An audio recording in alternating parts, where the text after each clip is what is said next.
Gracias al Señor, ¿verdad? Por este día, por esta noche, por, por lo bueno que Él es, por lo misericordioso que Él es con nosotros. Mucho, mucho que agradecer al Señor. Bueno, mis hermanos, pues le damos gracias. Yo también quiero dar gracias al Señor por mis hermanos. Ya no los habíamos visto unas semanas, ¿verdad? Y por ahí platicábamos nosotros y traíamos algo de pendiente. Le damos gracias al Señor porque el Señor ya les permitió venir, ¿verdad? Les permitió venir, gracias al Señor por eso. Y pues por todos mis hermanos, que Dios me los bendiga, que Dios me los bendiga a todos. Bueno, pues vamos a continuar con el estudio que estamos llevando. ¿Se acuerda? Ya casi terminamos el Evangelio de Mateo. Estas semanas, ¿verdad?, que han pasado han sido pues muy interesantes porque es el preámbulo, ¿verdad?, de lo que acontecería después con el Señor Jesucristo en la cruz del Calvario, ¿verdad? Cómo se desencadenó todo hasta llegar a la cruz del Calvario. Y pues bueno, ya estamos cerca de terminar este evangelio. Acompáñeme en su Biblia, ¿sí trae su Biblia? Amén. Acompáñeme ahí en su Biblia. Vamos al evangelio de Mateo, en el capítulo 26. Y vamos a leer desde el versículo 57 hasta el versículo 68. Cuando esté ahí, dígame amén, por favor. Amén. Dice la palabra del Señor. Los que prendieron a Jesús le llevaron al sumo sacerdote Caifás, a donde estaban reunidos los escribas y los ancianos. Mas Pedro le seguía de lejos hasta el patio del sumo sacerdote. Y entrando se sentó con los alguaciles para ver el fin. Y los principales sacerdotes y los ancianos y todo el concilio buscaban falso testimonio contra Jesús para entregarle a la muerte.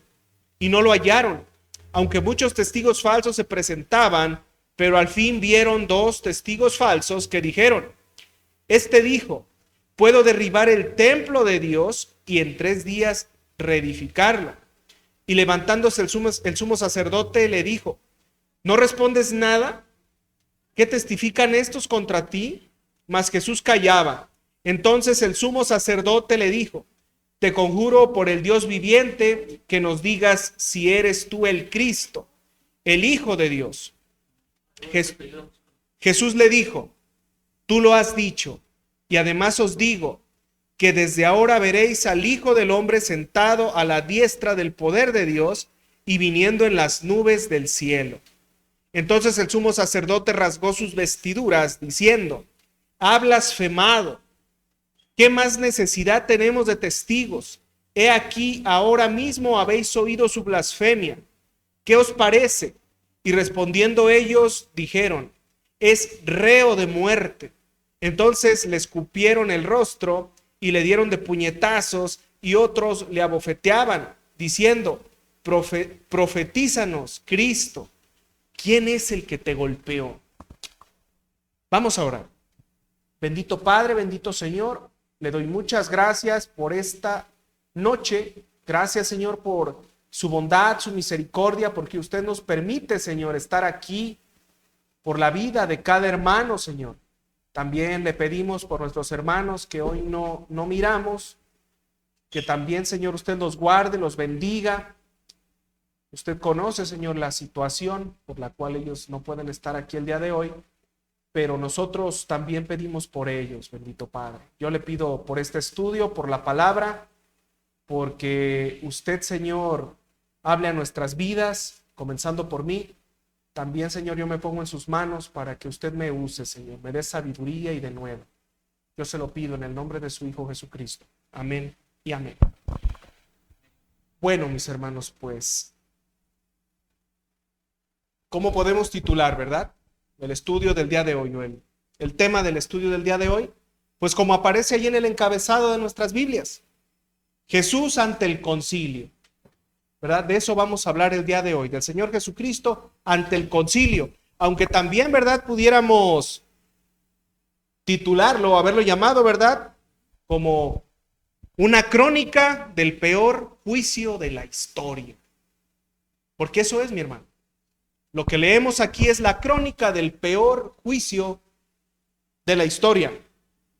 Si a usted le espantan los juicios actuales, sobre todo, ¿verdad?, en algunos países que se caracterizan por tener una justicia muy deficiente, si usted se espanta por este tipo de juicios, cuando miramos la manera en cómo el Señor Jesucristo fue tratado en este juicio, nos damos cuenta, ¿verdad?, que lo que miramos en la actualidad no es nada.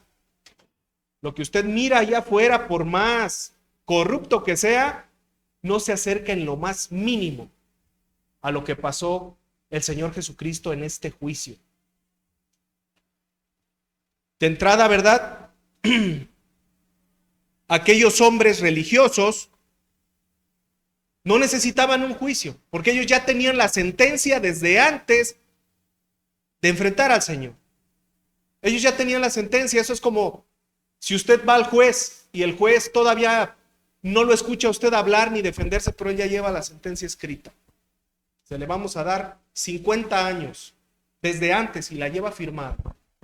Esos hombres, esos religiosos, ya tenían la sentencia escrita. No, para ellos realmente no había necesidad de llevar a cabo un juicio, de poner una balanza, porque ellos ya sabían lo que iban a hacer con antemano, aún antes de llegar al juicio.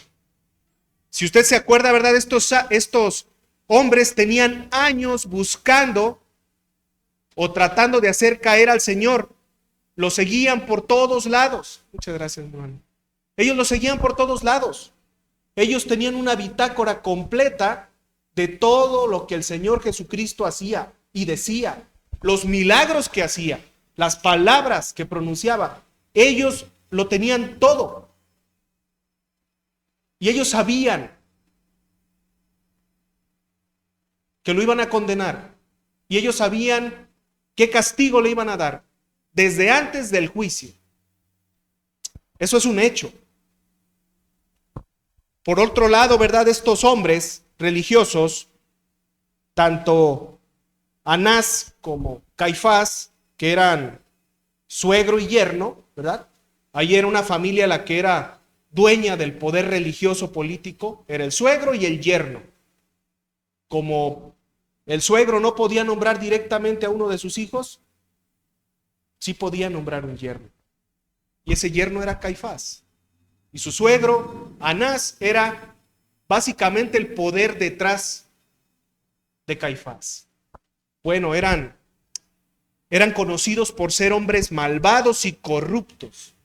Eso es histórico. Usted puede ir y leer a Flavio Josefo y se va a encontrar con que este par de personajes eran reconocidos por ser tiranos, por ser malvados. Fueron hombres que llegaron incluso hasta el asesinato por defender su poder en el concilio. Cuando otro quería subir y tener poder político religioso, ellos lo mandaban callar. Básicamente eran mafiosos religiosos, esos tipos, Caifás y su suegro Anás. Bueno, esos seduceos, ¿verdad?, eran enemigos de los fariseos por conceptos teológicos, pero su rencor iba más allá que lo meramente teológico. El rencor que se tenían eran por las disputas de poder y políticas que había entre ellos. Nosotros lo vemos, ¿verdad?, como si fueran dos grupos religiosos, pero eran lo más cercano a dos partidos políticos que se peleaban entre ellos por mirar quién tenía el poder y llegaban hasta los asesinatos. Eran personajes realmente muy oscuros estos. Y ante ellos estuvo el Señor Jesucristo. ¿Usted cree que ellos no tenían ya un dictamen, una sentencia? Claro que la tenían. Ellos ya sabían lo que iban a hacer con el Señor. Simplemente estaban llevando un proceso que más bien era un teatro. Era teatral lo que ellos estaban haciendo. Los saduceos o seduceos tenían el poder del templo y eso era algo que los fariseos no soportaban. Estos hombres eran gente pragmática. Y el caso del Señor Jesucristo es una muestra de su maldad, de su hipocresía, de lo que había en sus corazones oscuros. Realmente ellos no veían por la justicia y lo que ellos sentían no era un celo religioso por lo que el Señor dijera que era, sino que ellos lo que no querían era un poder que los opacara. Eran gente perversa, muy perversa. Vamos a regresar allá a Mateo 26 del 57 al 61.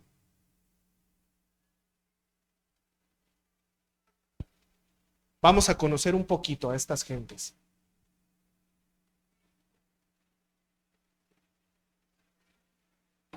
Amén. Mateo 26 del 57 al 61.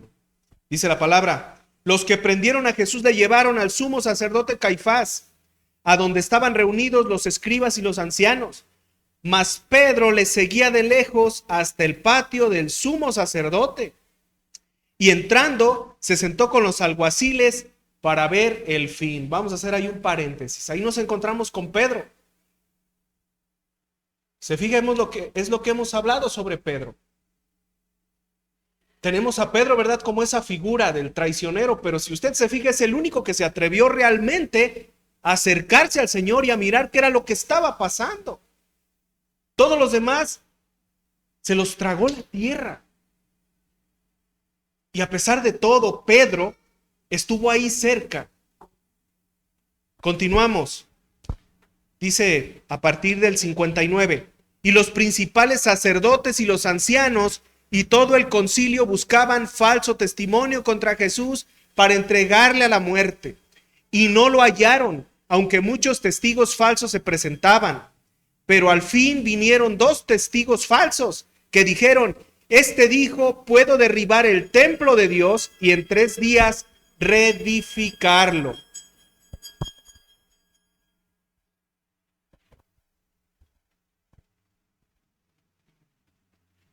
Fíjese, esto nos muestra también, o nos demuestra también cómo eran esos hombres. Los juicios que se hacían por medio de esa autoridad siempre eran de día. Pero este juicio en específico y de manera excepcional lo hicieron cuando todavía estaba oscuro. ¿Por qué? Porque no querían que nadie se diera cuenta de lo que iban a hacer. Eran unos pillos. Por mandato, todos los juicios tenían que ser a la hora del día. Mas, sin embargo, el juicio del Señor Jesucristo lo hicieron cuando todavía era de noche. La regla era que tenía que salir el sol para poder hacer un juicio. Y ellos no podían esperar. Ellos tenían urgencia porque el sábado se acercaba. Y eso podía alargar el tiempo. Y la respuesta del pueblo y también la respuesta de los romanos era imprevisible. No sabían cómo podía responder el pueblo y el gobierno romano. Entonces trataban de hacerlo todo, ahora sí que como dicen, ¿verdad?, en caliente. Tenemos que hacerlo rápido. Tenemos que juzgarlo rápido porque se va a atravesar el sábado. Y luego se nos puede ir el tiempo. Y no sabemos cómo va a responder la gente. Por eso lo hicieron de esa manera. Por eso lo hicieron a oscuras. Eran unos pillos, eran tramposos. Entonces todo esto se contradice o se contraviene con su figura religiosa. Era gente que supuestamente actuaba rigiendo las cosas como Dios mandaba, pero eran unos hipócritas y eran unos mentirosos. Así eran estos hombres. ¿Se imagina? Otra es que, siendo religiosos de lo más duro, tuvieron que recurrir a testigos falsos. Usaron testigos falsos para poder inculpar al Señor. Y dice, ¿verdad?, que lo hicieron hasta que llegaron 2 que tenían algo que se acomodaba a lo que ellos querían escuchar para inculpar al Señor. Entonces, ¿esto qué nos quiere dar a entender? que antes de que llegaran esos dos pasaron muchos. No sabemos cuántos, pero pasaron muchos tratando de inculpar al Señor y ninguno se acomodaba con lo que ellos querían escuchar. Hasta que llegaron esos dos, fue cuando dijeron, ay, caray, esto es lo que estábamos esperando. Esto es lo que necesitábamos para poder cerrar este juicio. Y aunque les surgía, ¿verdad?, los fariseos estaban dispuestos a dejar pasar cuanto testigo llegara hasta que llegara la acusación perfecta para lo que ellos estaban buscando. ¿Se imagina qué clase de líderes religiosos eran estos? Eran de lo más tremendo. Por eso le digo, ¿verdad?, que este juicio, el juicio al Señor Jesucristo, es el juicio más corrupto en la historia de la humanidad. Porque era un juicio que ya tenía una sentencia desde antes y que los que lo llevaron a cabo eran gentes religiosas. ¿Sabe usted quién es el que hace el peor juicio? El religioso. El religioso, mi hermano.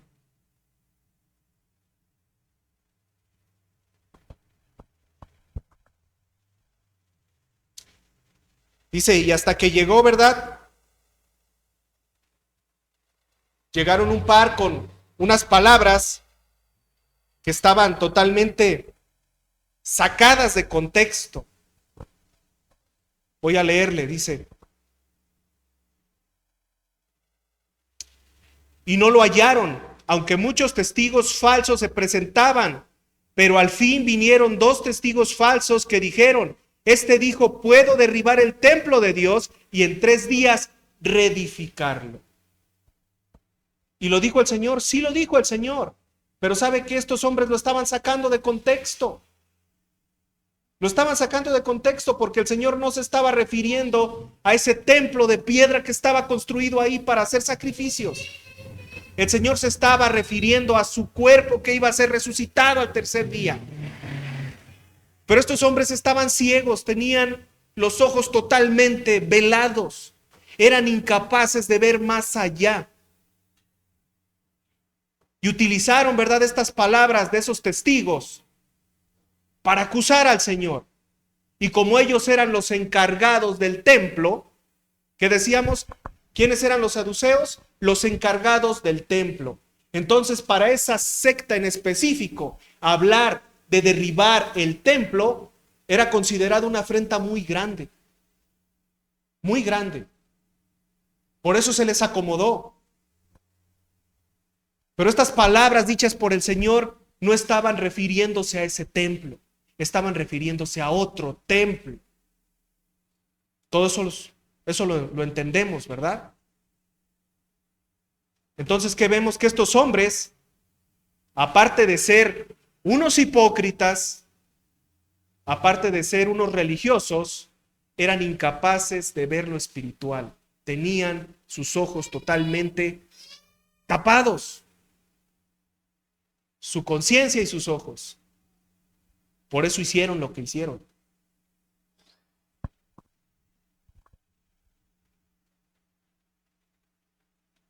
Vamos a continuar.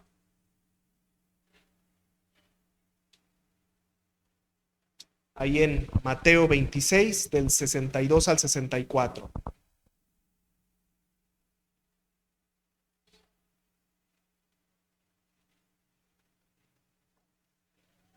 Amén. Dice la palabra.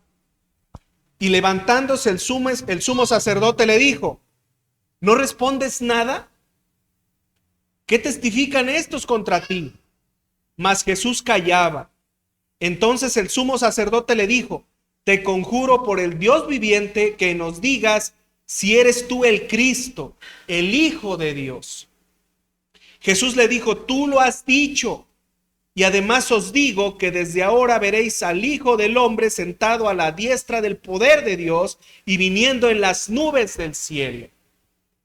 Aquí hay algo bien interesante, mi hermano. Si se fija, leímos, ¿verdad? ¿Qué es lo que le cuestiona este religioso al Señor Jesucristo? No le está preguntando si tú eres Dios, le dice, tú eres el Hijo de Dios, tú eres el Cristo. Ni siquiera le está preguntando si Él es Dios mismo. Lo que miramos, ¿verdad?, en esta parte es un desafío por parte del sumo sacerdote para que el Señor Jesucristo declarara su identidad. Y como comentamos, ¿verdad?, estos hombres le hacían marcaje personal al Señor Jesucristo. Ellos tenían toda la información de lo que Él decía, de lo que Él hablaba, de los milagros que Él realizaba.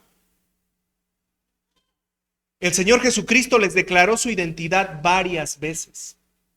Varias veces.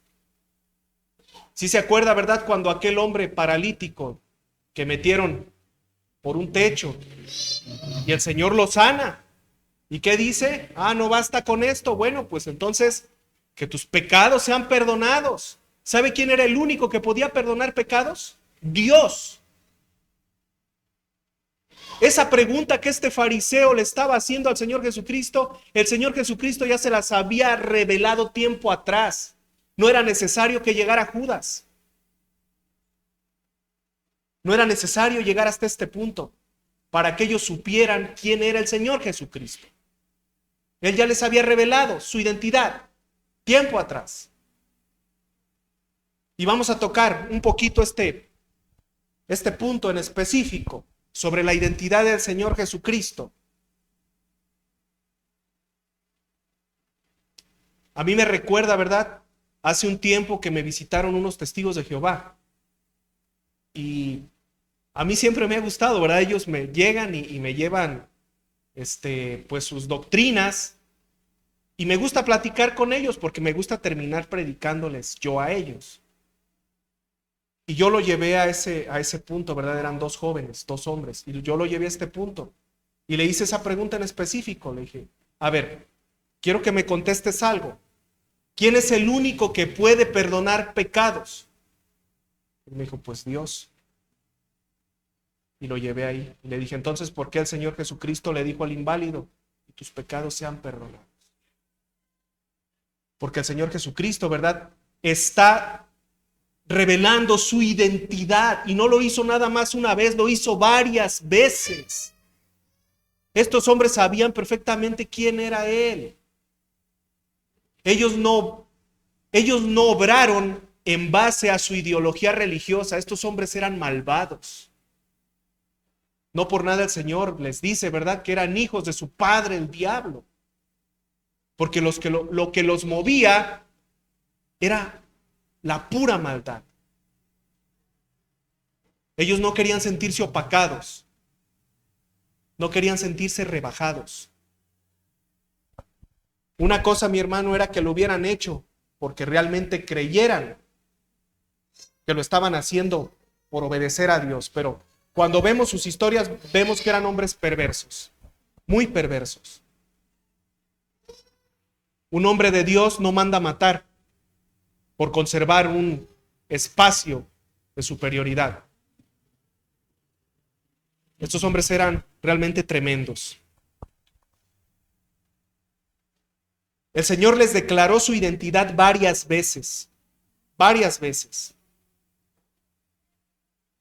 Cuando recordamos esto, nos damos cuenta, ¿verdad?, que esos hombres siempre tuvieron un motivo para detener al Señor, incluso sin la ayuda de Judas.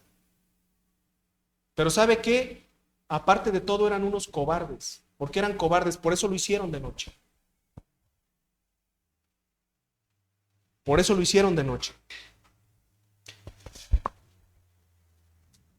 Vamos a continuar. Acompáñeme ahí al versículo 26, perdón, al capítulo 26 del versículo 65 al versículo 68.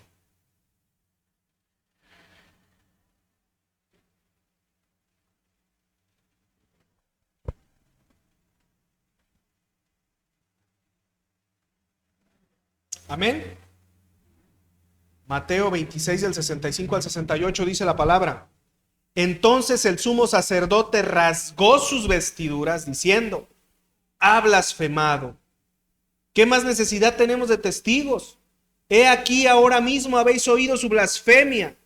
¿Qué os parece? Y respondiendo ellos dijeron, es reo de muerte. Entonces le escupieron en el rostro y le dieron de puñetazos, y otros lo abofeteaban, diciendo, Profetízanos, Cristo, ¿quién es el que te golpeó? Fíjese. ¿Qué decíamos el Señor Jesucristo? Ni siquiera cuando analizamos, Él no dijo de manera directa que Él era Dios, decía que era el Hijo de Dios. Pero estos hombres no importaba la respuesta. Ellos ya tenían un juicio construido y un dictamen sobre ese juicio. Leemos, ¿verdad?, que el sacerdote rasgó sus vestiduras. ¿Qué significaba rasgar las vestiduras? Esto era algo, ¿verdad? Esto no significa que literalmente el sacerdote o este fariseo se rompió la ropa, sino que es una expresión que nos habla de que se llenó de ira, de coraje, de un coraje, de un exabrupto fuertísimo.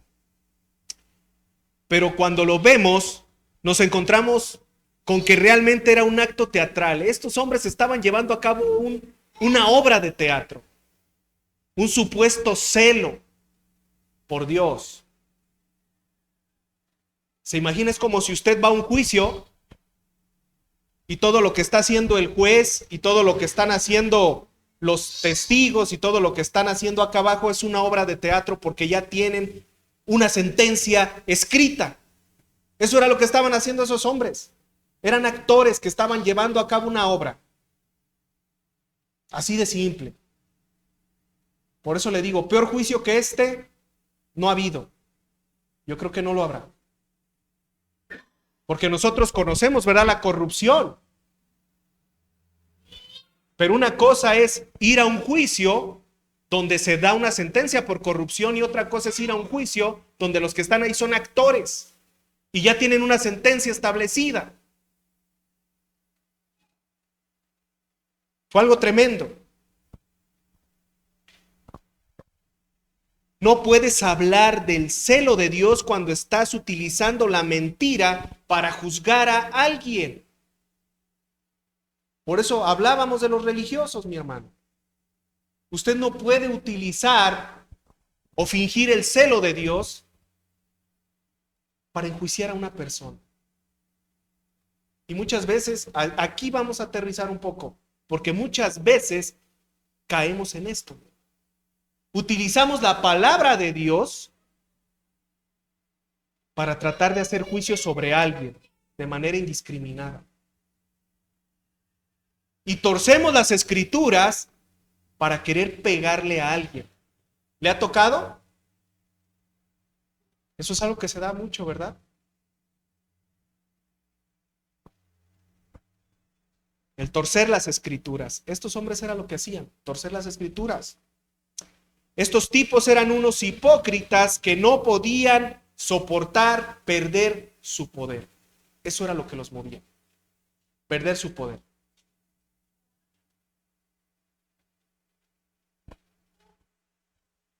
Mi hermano, el Señor nos manda a no caer en actitudes de religiosidad, hipocresía. Porque el religioso siempre es un hipócrita, todo el tiempo. El Señor Jesucristo no dejó religiones.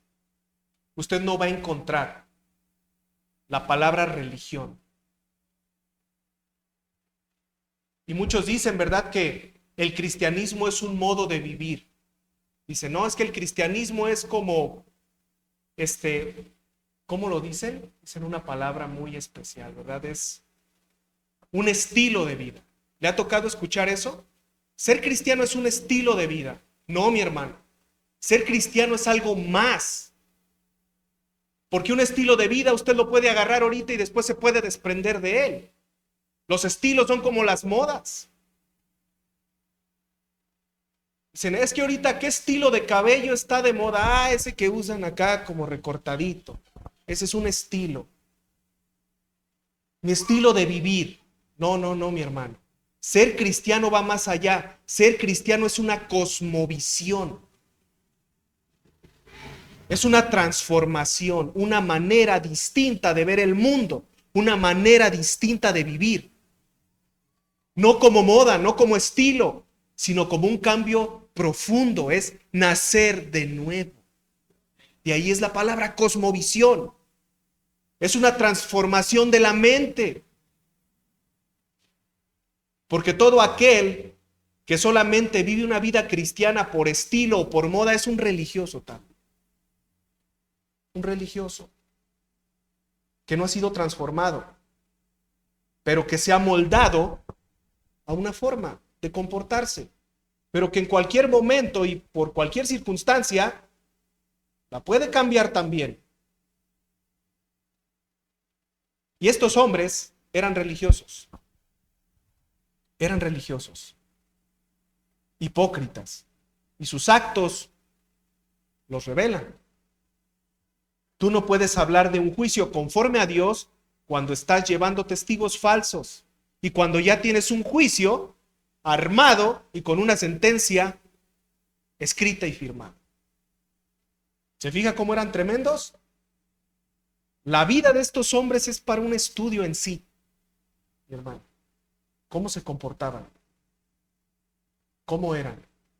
Manejaban dos discursos. Y por eso, ¿verdad? El Señor Jesucristo, con su palabra, les pegaba de frente. Hipócritas, sepulcros, blanqueados, que por fuera son muy hermosos, pero por dentro están podridos. Así eran. Y lo demostraron hasta el final. Hasta el final. ¿Y qué dice el Señor Jesucristo? Callaba. Callaba. ¿Por qué? Porque él comprendía la justicia de Dios y también entendía su propósito. Todo eso que estaba pasando tenía un propósito. Y como se lo digo, estos hombres sabían quién era. Estos hombres tenían suficiente evidencia para lograr lo que querían desde un principio. Ellos no necesitaban que se apareciera Judas y se los entregara. Ellos habían escuchado declaraciones del mismo Señor Jesucristo desde un comienzo. Pero sabe que estos hombres eran, aparte de todo, unos cobardes. Tenían que esperar un momento en específico, en la noche, y hacerlo de cierta manera. ¿Se fija? Y bueno, esto es como apenas el comienzo, ¿verdad? De la parte más trascendental. Porque el momento más trascendental, mi hermano, es la obra redentora del Señor en la cruz. Y nosotros no podemos entender, ¿verdad? ¿Cómo entender? ¿Cómo entender la manera de obrar de Dios? Era necesario que todo esto pasara. Todo tenía un propósito. Amén. Entonces, pues conocemos, ¿verdad? Todo esto y pues también el Señor también habla en nuestras vidas, mi hermano. Agarremos lo que nos puede enseñar. El Señor nos manda a no caer en hipocresía, a no caer en religiosidad. Mi hermano, usted no está aquí para ser un religioso. Lo que nosotros aquí tratamos de mostrar no es una religión, porque el Señor Jesucristo en ningún momento vino a establecer religiones. Y cuando le digan allá afuera, ¿y de qué religión eres? Yo no tengo religión. ¿Qué quieres que te diga? Yo no tengo religión. Bueno, ¿pero qué eres? Soy cristiano, pero yo no tengo una religión. Las religiones tienen dogmas y los dogmas atan a los hombres y el Señor Jesucristo vino a liberar. Amén. Entonces, bueno, mi hermano, aquí nos vamos a detener, ¿verdad? Ya mi hermano le va a tocar continuar y sigue, mi hermano, porque no crea que nomás acabó aquí. Después de esto, lo llevaron a otro lado y fue igual de fuerte, ¿verdad? Y estos hombres no paraban estos religiosos. Así de que pues, lo esperamos aquí la siguiente semana. No se lo vaya a perder. Vamos a orar. Bendito Padre, le doy gracias, Señor, por su palabra. Le doy gracias, Señor, por este estudio. Yo le pido, bendito Padre, que usted nos dé sabiduría, Señor, nos dé denuedo para poder, pues para poder tocarlo, Señor, para poder explicarlo, para poder entenderlo, Padre. Yo le doy gracias, Señor, por esa obra que usted hace, Señor, en cada corazón. Y, Padre, usted no vino a traer religiones. Las religiones, Señor, atan a los hombres. Y lo que usted vino fue a darnos libertad, vino a liberarnos, Señor.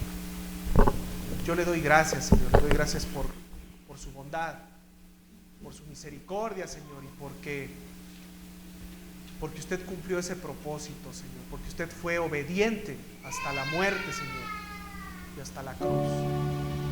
Gracias, bendito Padre. Gracias por este tiempo, gracias por la vida de mis hermanos. Gracias, Señor. En nombre de su Hijo Jesucristo. Amén y amén.